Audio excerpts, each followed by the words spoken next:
নমস্কার বন্ধুরা, সবাইকে শুভ সকাল। আমার ছোট্ট ভিডিওতে তোমাদের সবাইকে অনেক স্বাগত।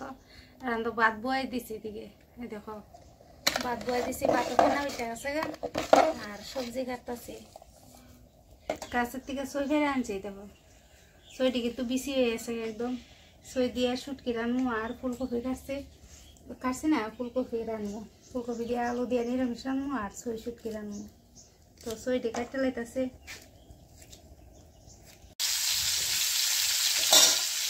ফুলকপি দিয়ে একটু ভাজা করতেছি, শুকার দিয়ে নিচ্ছি। শুকার দিয়ে নিলে অনেকটা শাকের জিনিস, তো এখন তো যে কোনো সবজি দিচ্ছি শাকটা দেওয়া হয়।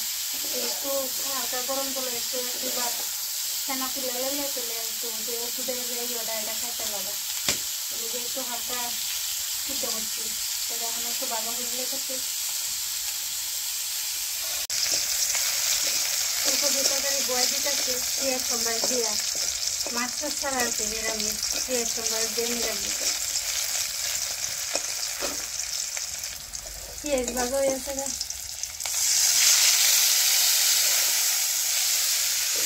ফুলকপি যেমনি রাঁধলে ভালো লাগে, কিন্তু কার কিরকম ভালো লাগে জানি না, আমার খুব ভালো লাগে। নিরামিষ রাঁধলেও, মাছ তরকারি রাঁধলেও, তারপরে দিয়ে আরও অন্য অন্য সবজিরা দিয়ে রাঁধলেও ভালো লাগে।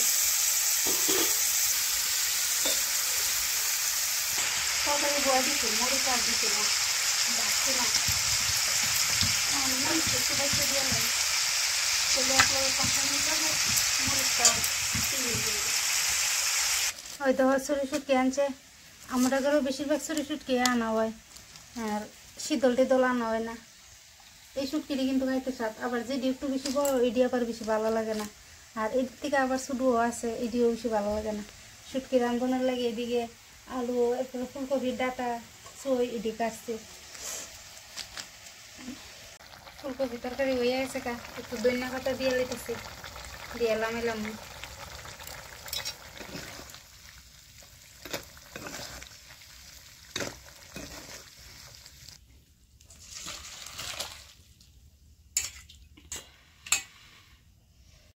একটু তরকারি বয়েসটাছে,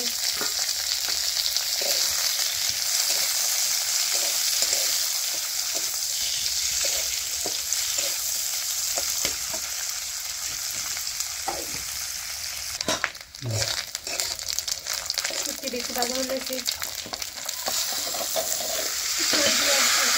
ফুলকপি ডাটা দিয়ে। এখন কিন্তু ফুলকপি ডাটা নিয়ে ডালিয়ে দিলে চচ্চড়ি করলে যেমনি রান্ধলে এমনি ভালো লাগে ফুলকপি ডাটা।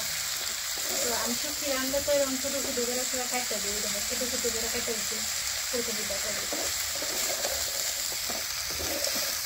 শুটকি তরকারি হয়ে গেছে, দেখো ধনিয়া পাতা দিয়ে লেগেছি।